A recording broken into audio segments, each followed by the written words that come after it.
गोरखपुर में बच्चों से सीएम योगी ने की मुलाकात। गोरखधाम मंदिर में सुबह सुबह मिले सीएम, बच्चों से सीएम ने जाना उनका हालचाल।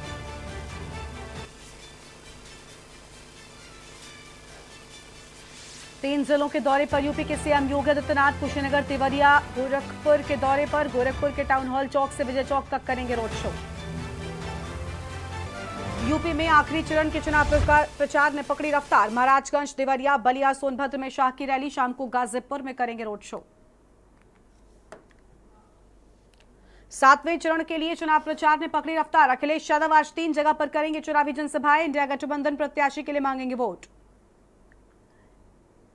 लखनऊ में भारी तपिश के बीच बिजली कटौती। बांस मंडी चौराहे पर आक्रोशित जनता सड़कों पर उतरी। नाराज लोगों ने सड़क जाम कर शुरू किया प्रदर्शन। यूपी में प्रचंड गर्मी से हर तरफ हाहाकार। गर्मी ने तोड़े अब तक के सारे रिकॉर्ड। वाराणसी, आगरा, कानपुर, झांसी में तापमान 47 डिग्री के पार।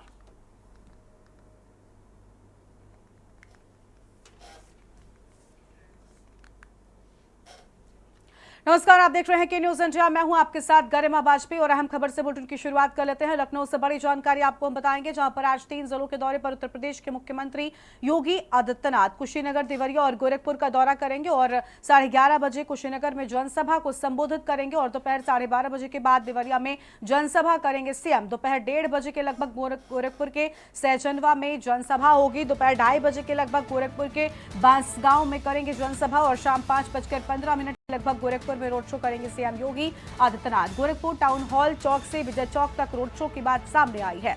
बड़ी जानकारी आपको हम बता रहे हैं। इस वक्त की आम खबर आपको हम बता दें, जहां पर गोरखपुर टाउन हॉल चौक से विजय चौक तक रोड शो होगा।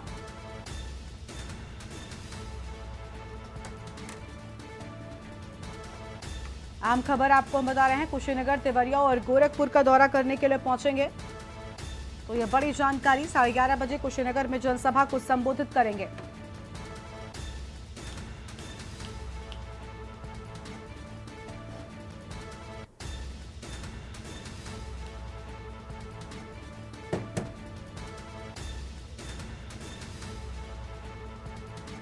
शाम 5:15 पर गोरखपुर में करेंगे रोड शो। बड़ी जानकारी आपको हम बता रहे हैं, गोरखपुर टाउन हॉल चौक से विजय चौक तक रोड शो की बात सामने आई है। फिलहाल ये अहम खबर आपको हम बता दें।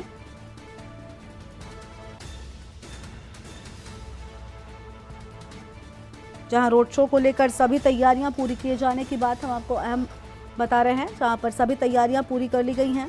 ये बड़ी जानकारी।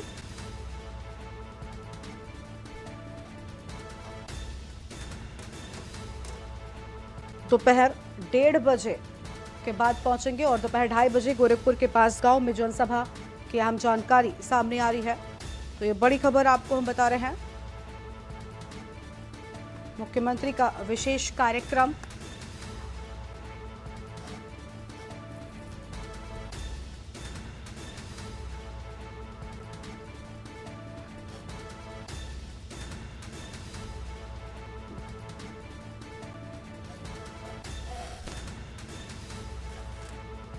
और इसी खबर पर बातचीत के लिए हमारे साथ में हमारे संवाददाता कौशलेंद्र उपाध्याय लगातार बने। कौशलेंद्र, दोपहर 1:30 बजे के बाद गोरखपुर के सहजनवा में जनसभा, कई कार्यक्रम लगातार मुख्यमंत्री के लगे हुए, पूरी जानकारी क्या है उनके शेड्यूल से जुड़ी आपके पास?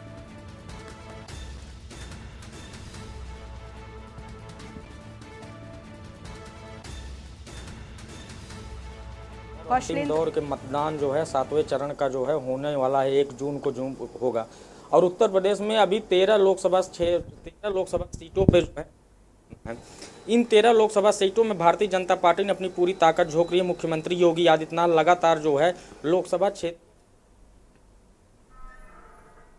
जो है, अगर देखा जाए तो जो गोरखपुर है, जो गोरखपुर से खुद वो सांसद रहे हैं और उसके बाद जो है मुख्यमंत्री बने, तो उसके बाद उस छोड़े, हालांकि वहाँ पर अभी किशन का जो है प्रत्याशी बनाया गया, तो वो जो है गोरखपुर क्षेत्र उनका खुद का अपना है। वहाँ पे जो है रोड शो, जनसभा, तमाम कार्यक्रम लगे हैं। वहीं कुशीनगर जो गोरखपुर से ही सटा हुआ बहुत नज़दीक जिला है, वहाँ पे जो लोकसभा क्षेत्र है वहाँ पे भी उनका रोड शो और जो है जनसभा है। उसके बाद जो है देवरिया और जो सलेमपुर लोकसभा क्षेत्र, दोनों लोकसभा क्षेत्रों में जो भाटपारा रानी इलाका आता है सलेमपुर लोकसभा क्षेत्र में, वहाँ पे भी उनका जो है रोड शो और जनसभा का कार्यक्रम लगा हुआ है। इन तीनों लोकसभा क्षेत्रों में आज उनका शेड्यूल लगा है और वहाँ पे जाके वो प्रचार प्रसार करेंगे प्रत्याशियों के लिए। वहाँ पे door to door campaign road show के माध्यम से लोगों को जो है अपनी योजनाओं और तमाम जो केंद्र की योजनाएं उसकी जो है उसको जो है लोगों को बताएंगे। और रोड शो में जब लोगों से मिलते हैं उसके बाद जब वहाँ पे जब जाते हैं तो वहाँ पे जो तमाम लोग हैं उनसे मिलने के लिए भी आते हैं। और गोरखपुर में रह के जो उनका जो मेन सेंटर है वहाँ पे गोरखपीठ में रह के तमाम जो लोकसभा क्षेत्रों के लोग हैं, पदाधिकारी हैं, नेता हैं या जो भी समस्याएं हैं वहाँ के स्थानीय लोग जरूर उनके पास मिलने जाते हैं और उनकी समस्याओं का निराकरण भी वहाँ से ही वो करते हैं। तो इन लोकसभा क्षेत्र में महत्वपूर्ण मुख्यमंत्री योगी आदित्यनाथ का अहम रोल रहता है। और वहाँ पे जो है क्योंकि जो लोकसभा क्षेत्र हैं उन तीनों सीटों पे भारतीय जनता पार्टी का ही प्रत्याशी जो 2019 में भी जीते और 2014 में भी जीते, तो ये महत्वपूर्ण है कि 2024 में भी कम से कम इन 13 सीटों पे जितनी अधिक सीटें आ जाएं तो वो भारतीय जनता पार्टी के लिए ही फायदे की चीज़ होगी। और अब उनके प्रचार प्रसार करने से मुख्यमंत्री योगी आदित्यनाथ का, क्योंकि प्रदेश के सबसे बड़े प्रदेश के जो है मुख्यमंत्री हैं, तो वहाँ पे प्रचार प्रसार करना लाजमी है और स्टार प्रचारक भी हैं। तो ये 3 लोकसभा क्षेत्रों में जो उनकी पैठ है, जो उनके लोग हैं, वो कहीं न कहीं भारतीय जनता पार्टी से जरूर जुड़ते हुए नजर आएंगे। बिल्कुल साफ तौर पर यहाँ पर उनका ये दौरा काफी अहम माना जा रहा है। 3 जिलों के दौरे पर मुख्यमंत्री पहुंच रहे हैं। शुक्रिया आपका कौशलेंद्र हमारे साथ जुड़ने के लिए और अहम जानकारी साझा करने के लिए। तो 3 जिलों के दौरे पर हैं सीएम योगी आदित्यनाथ। दोपहर आपको बता दें कि 2:30 बजे के लगभग गोरखपुर के बांसगांव में जनसभा करने के लिए पहुंचेंगे। बड़ी जानकारी आपको बता दें, शाम 5:15 पर गोरखपुर में रोड शो करेंगे CM Yogi Adityanath. Gorakhpur town hall चौक से विजय चौक तक होगा रोड शो। बड़ी जानकारी आपको हम बता रहे हैं। और लखनऊ से खबर, आज 3 जिलों के दौरे पर सीएम योगी आदित्यनाथ। तो आज 3 जिलों का दौरा करेंगे सीएम योगी। कुशीनगर, देवरिया और गोरखपुर का दौरा करने के लिए पहुंचेंगे।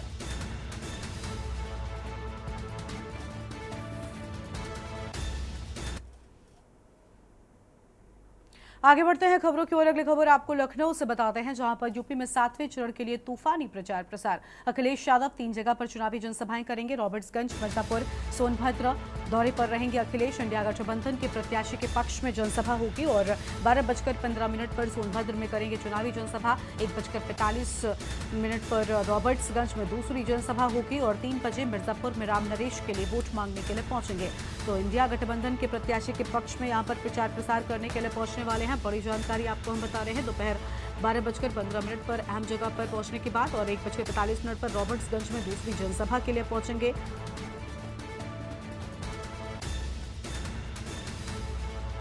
और यूपी में 7वें चरण के लिए तूफानी प्रचार। बड़ी खबर आपको हम बता रहे हैं।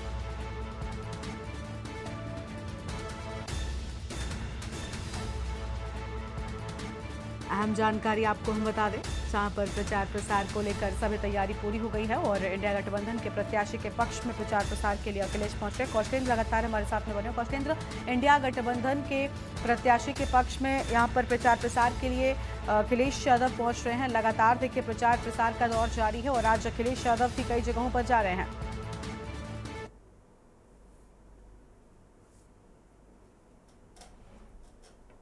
आपको बताएं कि पूर्व मुख्यमंत्री अखिलेश यादव, समाजवादी पार्टी के राष्ट्रीय अध्यक्ष अखिलेश यादव का जो कार्यक्रम लगा है वो महत्वपूर्ण है, क्योंकि रॉबर्ट्सगंज से इन्होंने जो है रिंकी कोल को प्रत्याशी बनाया है समाजवादी पार्टी के ही सिंबल से। मिर्जापुर में भी जो प्रत्याशी हैं वो समाजवादी पार्टी के ही सिंबल पे चुनाव लड़ रहे हैं।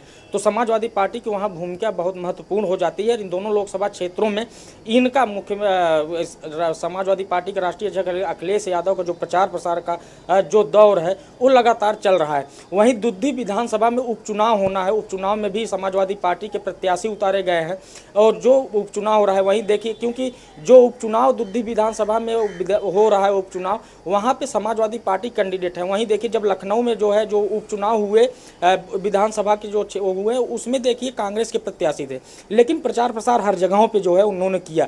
तो ये जो प्रचार प्रसार अखिलेश यादव का है जो रॉबर्ट्सगंज में है, रॉबर्ट्सगंज लोकसभा क्षेत्र है, सोनभद्र जिले में आती है, वहाँ पे जो रिंकी कोल है, जो आपको बताएं कि वो मिर्जापुर से जो है विधानसभा से एक विधायक भी हैं, उनको वहाँ पे प्रत्याशी बनाया गया। वहीं मिर्जापुर में जो प्रत्याशी हैं समाजवादी पार्टी के, वो भारतीय जनता पार्टी के भदोही से सांसद रमेश कुमार बिंद थे। वो जो क्योंकि भारतीय जनता पार्टी ने उनका टिकट काट दिया और उनको समाजवादी पार्टी ने मिर्जापुर से प्रत्याशी बनाया। मिर्जापुर से जो एनडीए के घटक दल हैं, अपना दल यह से खुद जो है उनके जो है अनुप्रिया पटेल वहाँ से चुनाव लड़ रही हैं। लेकिन ये दोनों लोकसभा क्षेत्रों में महत्वपूर्ण हो जाता है कि समाजवादी पार्टी, क्योंकि विपक्ष के तौर पर उत्तर प्रदेश में सबसे बड़ी पार्टी है और अखिलेश यादव का प्रचार प्रसार करना वहाँ के लोगों को, समाजवादी पार्टी कार्यकर्ताओं के बीच में जो उनकी पैठ है, जो उनकी जो है लोगों के बीच लोकप्रियता है, उसका कहीं ना कहीं फायदा उनको मिलता है। इसलिए और इन दोनों क्षेत्रों में प्रचार प्रसार करने के साथ जो दुद्दी विधानसभा में उपचुनाव हो रहे हैं, वहाँ पे जो प्रत्याशी उनके लिए भी हो, वहाँ पे प्रचार और जनसभा रोड शो करेंगे। तो ये कार्यक्रम समाजवादी पार्टी के राष्ट्रीय अध्यक्ष अखिलेश यादव का है। और अंतिम दौर का जो चुनाव है, जिसमें एक विधानसभा में उपचुनाव होना है, सभी पार्टियां लगभग जो है अपनी पूरी ताकत झोंक दी हैं। 13 लोकसभा क्षेत्रों में चुनाव होना है, वहाँ पे भी देखिए सभी पार्टियों ने ताकत झोंकी हैं। और विपक्ष के तौर पे जो समाजवादी पार्टी है, ये भी इंडिया अलायंस के तहत जो है चुनाव लड़ रही है, जिसमें इन सीटों पे अगर देखा जाए तो जो जहाँ पे आज इनका कार्यक्रम लगा है, वहाँ खुद समाजवादी पार्टी के सिंबल पे ही प्रत्याशी चुनाव लड़ रहे हैं। तो वहाँ पे प्रचार प्रसार करना इनके लिए महत्वपूर्ण हो जाता है और प्रचार प्रसार कर भी रहे हैं। पूर्वांचल की जो 13 लोकसभा क्षेत्र हैं और एक विधानसभा उपचुनाव है, तो यहाँ के लिए जो है सभी पार्टियों को जो जोर शोर से जो सरगर्मी है चुनाव की, वो कहीं ना कहीं देखने को मिल रही है। बिल्कुल, बहुत शुक्रिया आपका हमारे साथ जुड़ने के लिए कौशलेंद्र, और अहम जानकारी साझा करने के लिए। तो लगातार देखिए प्रचार प्रसार का दौर है वो काफी तेजी के साथ में चल रहा है। सभी दलों के जो दिग्गज नेता हैं वो अपने पार्टी प्रत्याशियों के लिए प्रचार प्रसार कर रहे हैं। रॉबर्ट्सगंज, मिर्जापुर, इन सभी जगहों पर अखिलेश यादव भी आज पहुंचने वाले हैं। इंडिया गठबंधन प्रत्याशी के पक्ष में वोटों की अपील करते हुए और जनसभा में संबोधित करते नजर आएंगे अखिलेश यादव। बड़ी जानकारी आपको हम बता रहे थे। और अगली खबर है मेरठ से, जहां बिजली आपूर्ति में लापरवाह एक्सईएन पर गाज गिरी है। पश्चिमांचल एमडी ने 4 एक्सईएन निलंबित कर दिए हैं। एक्सईएन मनोज अग्रवाल मेरठ और विवेक 5 सस्पेंड, एक्सईएन महेश विश्वकर्मा मवाना द्वितीय निलंबित, एक्सईएन कृष्णपाल विवेक बढ़ौत द्वितीय निलंबित और एक्सईएन सुशील पांडे विवेक चंदौसी सस्पेंड हुए। अफसरों पर लापरवाही के आरोप लगाकर कार्रवाई की बात सामने आई है। तो अफसरों पर लापरवाही के आरोप लगाए जाने की बात सामने आई। अहम खबर आपको हम बता दें। और एक्सईएन कृष्णपाल विवेक बढ़ौत द्वितीय निलंबित कर दिए गए। बड़ी जानकारी आपको हम बता रहे हैं। एक्सईएन सुशील पांडे विवेक चंदौसी सस्पेंड हुए हैं। ये बड़ी जानकारी आपको हम बता रहे हैं। मेरठ से खबर, बिजली आपूर्ति में लापरवाह एक्सईएन पर गाज गिरी गई। पश्चिमांचल एमडी ने 4 एक्सईएन निलंबित कर दिए हैं। मेरठ से राजू शर्मा हमारे साथ में जुड़ चुके हैं। राजू, ये बड़ा एक्शन लिया गया है, लापरवाही के आरोप में ये कार्रवाई हुई बताया जा रहा है।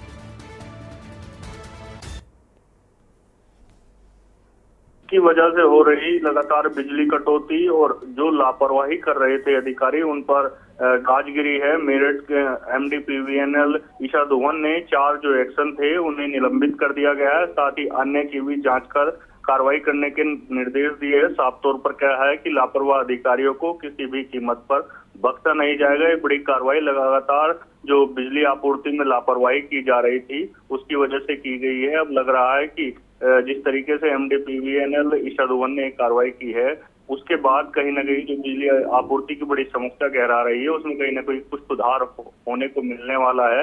लेकिन एमडी पीवीएनएल ईशा धवन ने साफ तौर पर कहा है कि जो भी लापरवाह अधिकारी लापरवाही करेगा बिजली आपूर्ति में, उसके खिलाफ सख्त कार्रवाई अमल में लाई जाएगी। बिल्कुल, बहुत शुक्रिया आपका हमारे साथ जुड़ने के लिए और अहम जानकारी के लिए राजू। लेकिन बनेगा हमारे साथ में, हम आगे भी आपसे अपडेट लेंगे। तो बड़ी खबर आपको बता दें, जहां पर अफसरों पर लापरवाही के आरोप में ये बड़ी कार्रवाई किए जाने की बात सामने आई, तो अफसरों पर बड़ा एक्शन हुआ। अहम खबर आपको हम बता रहे हैं। और यह अहम जानकारी, एक्सईएन मनोज अग्रवाल मेरठ विवेक 5 को सस्पेंड कर दिया गया है।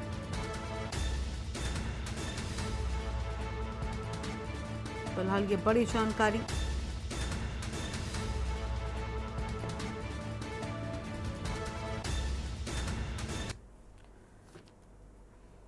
और एक और खबर का रुख कर लेते हैं। मेरठ से बड़ी जानकारी आपको हम बताते हैं। मेरठ से इस बीच एक और बड़ी खबर सामने आ रही है, जहां पर चुनाव ड्यूटी को लेकर कांस्टेबल को लेकर अहम जानकारी। सर्विस राइफल ट्रेन में चोरी, ट्रेन यात्रा का प्रमाण नहीं।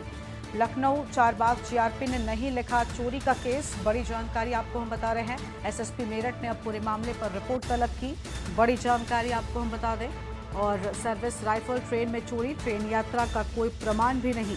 तो ये बड़ी जानकारी आपको हम बता रहे हैं, जहां ट्रेन यात्रा का प्रमाण न होने की भी बात सामने आई और सर्विस राइफल चोरी हो गई। एसएसपी मेरठ ने अब पूरे मामले में रिपोर्ट तलब की है। बड़ी जानकारी आपको हम बता रहे हैं। पिठोर में तैनाती है और चुनाव ड्यूटी को निकले कांस्टेबल की राइफल चोरी हुई। तो चुनाव ड्यूटी को निकले कांस्टेबल की राइफल चोरी, सर्विस राइफल ट्रेन में चोरी। बड़ी जानकारी आपको हम बता रहे हैं लखनऊ से खबर। चारबाग जीआरपी ने नहीं लिखा चोरी का केस और हमारे साथ में राजू शर्मा लगातार बने हुए हैं। राजू, सर्विस राइफल बताया जा रहा है ट्रेन से चोरी हुई, लेकिन ट्रेन यात्रा का कोई प्रमाण भी नहीं है। पूरे मामले में अब जब रिपोर्ट तलब की जा रही है, क्या है पूरा अपडेट आपके पास? देखिए, मैं आपको बता दूं कि मेरठ के किठौर थाने में तैनात अवधेश जो है चुनाव ड्यूटी करने के लिए गए हुए थे। बताया गया है कि ट्रेन से लखनऊ में उनकी जो राइफल थी, सरकारी राइफल, वो चोरी हो गई। जब कांस्टेबल चारबाग थाने में रिपोर्ट दर्ज कराने के लिए वहां पर पहुंचे तो जीआरपी पुलिस ने उनकी रिपोर्ट लिखने से मना कर दी। उसके बाद कांस्टेबल ने पूरी जानकारी मेरठ प्रशासन को दी। मेरठ प्रशासन को जानकारी मिलने के बाद एसएसपी मेरठ ने पूरे मामले की जांच के आदेश दिए हैं, साथ ही रिपोर्ट तलब करने की बात भी कही है। बताया गया है कि कांस्टेबल छठा जो चरण था उसके चुनाव संपन्न कराने के लिए, ड्यूटी करने के लिए गया हुआ था। उसी दौरान उसकी ट्रेन में से जो सरकारी राइफल थी, सर्विस राइफल, वो चोरी हो गई और जब वो रिपोर्ट दर्ज कराने चारबाग स्टेशन पर पहुंचा तो उसका वहां पर मुकदमा दर्ज नहीं किया गया। फिलहाल मेरठ एसएसपी रोहित सिंह साजवान ने पूरे मामले में जांच रिपोर्ट तलब की है। बिल्कुल, शुक्रिया आपका राजू हमारे साथ जुड़ने के लिए, अहम जानकारी के लिए। तो ये बड़ी खबर आपको बता दें जहां पर चारबाग जीआरपी ने चोरी का केस नहीं लिखा और आपको बता दें कि ट्रेन से सर्विस राइफल चोरी होने की बात सामने आई है। हालांकि ट्रेन में यात्रा का कोई प्रमाण भी अब तक नहीं मिल सका है। बड़ी खबर आपको हम बता रहे हैं।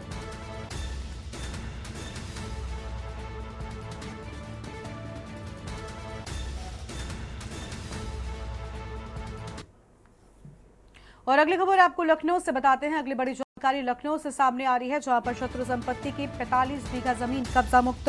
बड़ी जानकारी आपको हम बता दें, सरोजनी नगर में शत्रु संपत्ति के तौर पर दर्ज है जमीन।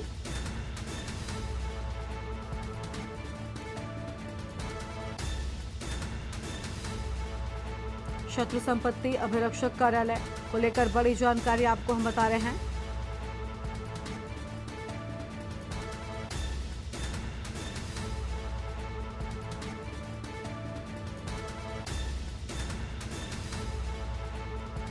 बड़ी खबर आपको हम बता दें, डीएम तहसीलदार की मौजूदगी में जमीन खाली कराए जाने की बात सामने आई है। लखनऊ से खबर, शत्रु संपत्ति की 45 बीघा जमीन कब्जा मुक्त। सरोजनी नगर में शत्रु संपत्ति को लेकर यह अहम जानकारी आपको हम बता रहे हैं। करीब 45 बीघा जमीन को कब्जा मुक्त कराया गया है। संदीप मिश्रा हमारे साथ में फोन लाइन पर जुड़ चुके हैं। संदीप, शत्रु संपत्ति को लेकर ये बड़ी जानकारी सामने आई है। बताया जा रहा है कई बीघा जमीन कब्जा मुक्त कराई गई है।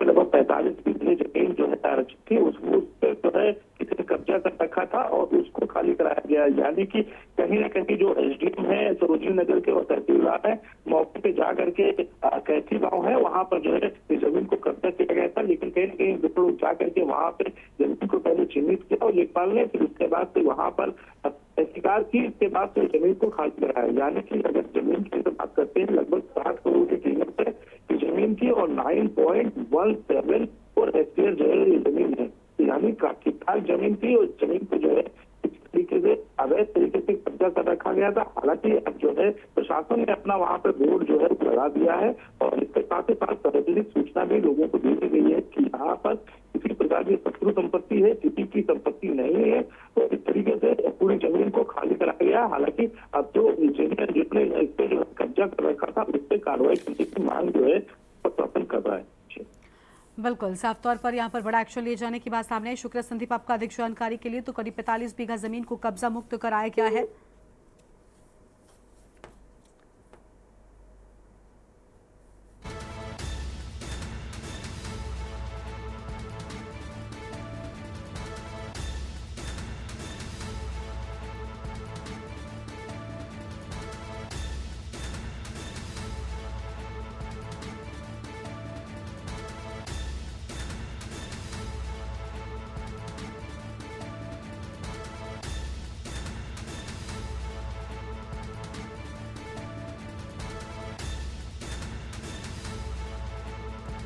करीब 45 बीघा जमीन को कब्जा मुक्त कराया गया है। बड़ी खबर आपको हम बता रहे हैं और शत्रु संपत्ति अभिरक्षक कार्यालय की टीम ने लगाया बोर्ड।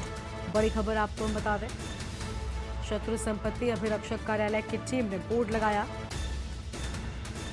मखदूमपुर कैथी गांव स्थित जमीन पर अवैध कब्जा था।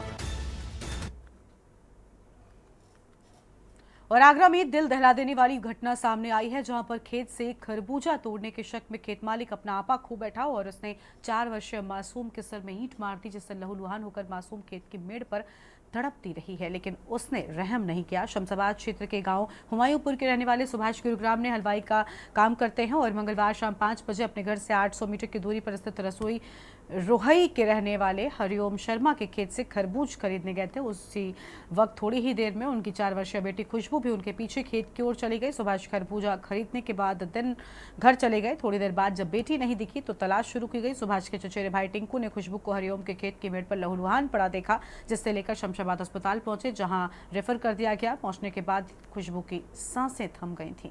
डीसीपी पूर्वी अतुल शर्मा ने कहा कि स्वजन की तहरीर पर मुकदमा दर्ज किया गया है। आरोपी की गिरफ्तारी के प्रयास किए जा रहे हैं।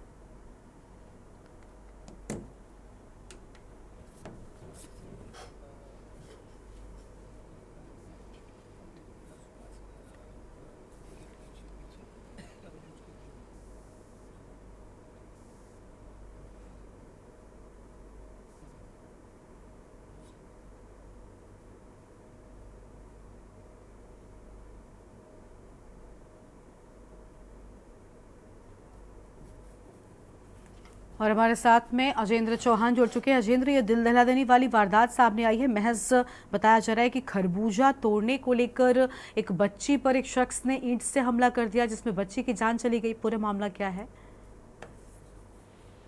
घटना है और कल की ये घटना है। 4 साल की मासूम अपने पिता के साथ गई थी और खरबूजे लेने के लिए गई थी, तो लेकिन 2 घंटे से वो लापता थी और उसके अचानक पता चला कि पड़ोसी का जो हरिओम है, जो आरोपी हरिओम है, उसके खेत में लहूलुहान हालत में ये मासूम बच्ची मिली और परिजनों द्वारा शमशाबाद के एक अस्पताल में भर्ती कराया गया, लेकिन रास्ते में जाते समय ही मासूम ने दम तोड़ दिया। बड़ी खबर के बाद बड़ी घटना थी, क्योंकि मासूम की हत्या की गई कुचल के, और उसके बाद वहां पर थाना जो अधिकारी हैं अमरदीप पाल एसीपी फतेहाबाद है, वो मौके पर पहुंचे और परिवारजनों का आरोप है कि कुछ दिनों पहले ही जो हरिओम है, जो आरोपी बताया जा रहा है, वो उसने धमकी दी थी कि यहाँ बच्चों को खेत में बताने दिया करो, और उसी के बाद यहाँ उनके खिलाफ तहरीर दी गई है। फिलहाल जो पुलिस अधिकारी है उनका कहना है, एसीपी फतेहाबाद का कहना है कि आरोपी के खिलाफ तहरीर ले ली गई है और फिलहाल अभी जो आरोपी है वो फरार है और जांच के पता चल पाएगा कि आखिर हत्या क्यों की गई और किसने की है, तो पुलिस की जांच के बाद स्पष्ट हो पाएगा। लेकिन एक दिल दहलाने वाली घटना है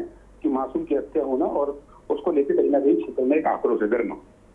बिल्कुल, शुक्रिया अजेंद्र आपका अधिक जानकारी के लिए। तो यह हम खबर आपको हम बता दें, जहां पर 4 साल की मासूम की ईंट से कुचलकर हत्या किए जाने की बात सामने आई है। फिलहाल ये बड़ी जानकारी। 4 साल की मासूम की हत्या से हड़कंप मचा।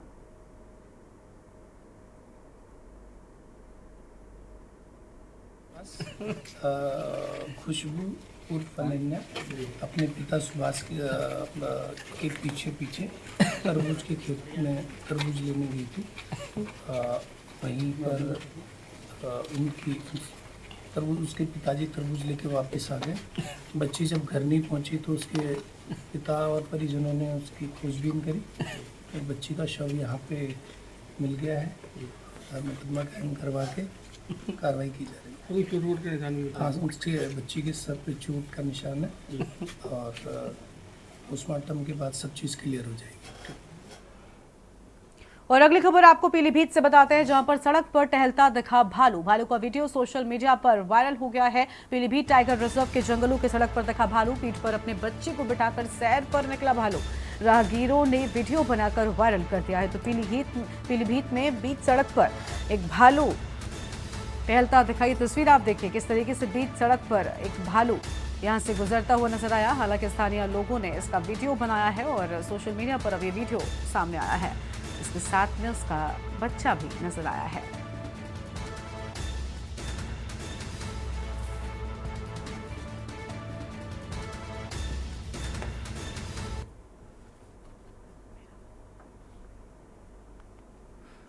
खबर है चंदौली से, जहां अखिलेश यादव के द्वारा चंदौली की जनसभा में मुसलमान नेताओं को जगह नहीं देने पर ओवैसी ने तंज कसा। सोमवार को आयोजित अखिलेश के चंदौली की जनसभा में मंच पर एक भी मुस्लिम कद्दावर नेता नहीं रहे। अखिलेश ने किसी भी मुस्लिम नेता का संबोधन में नाम नहीं लिया। इस मामले को ओवैसी ने हाईजैक किया।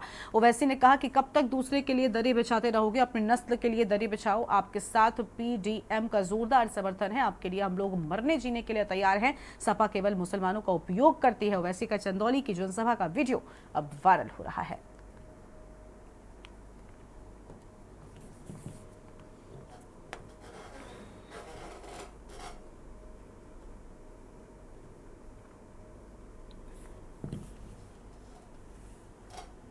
अगली खबर कौशाम्बी से है, जहां पर सराय अकिल थाना क्षेत्र के कोटल गांव के पास में अज्ञात बाइक सवार बदमाशों ने जिला पंचायत सदस्य पर जानलेवा हमला कर दिया। हमले में सदस्य बाल बाल बच गए, जबकि गोली का कार का शीशा तोड़कर बाहर निकल गई।